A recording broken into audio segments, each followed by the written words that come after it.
Hello friends, কেমন আছো তোমরা সবাই? আশা করি অনেক ভালো আছো। তো আজকে আমি তোমাদের সঙ্গে শেয়ার করছি আমাদের গাছের জাম মাখা। তো কাদের কাদের গাছের জাম এখনো পর্যন্ত পাকেনি কমেন্টে জানাবে। তো দেখো, জাম মাখা করার জন্য আমি প্রথমে জামগুলো ভালোভাবে ধুয়ে নিয়েছি।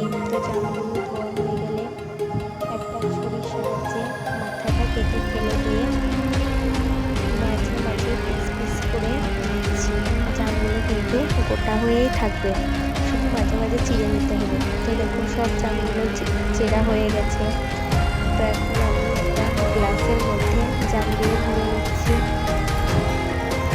তো আমার ভিডিও দেখতে যারা যারা পছন্দ করো, আর আমার ভিডিওতে যারা কমেন্ট করে তাদেরকে অসংখ্য ধন্যবাদ। তো এখন আমি লবণ আর লঙ্কা গুঁড়ো দিয়ে দিচ্ছি। এখন একটা প্লেট দিয়ে গ্লাসটাকে ঢেকে ভালোভাবে নাড়াচাড়া করে নেব।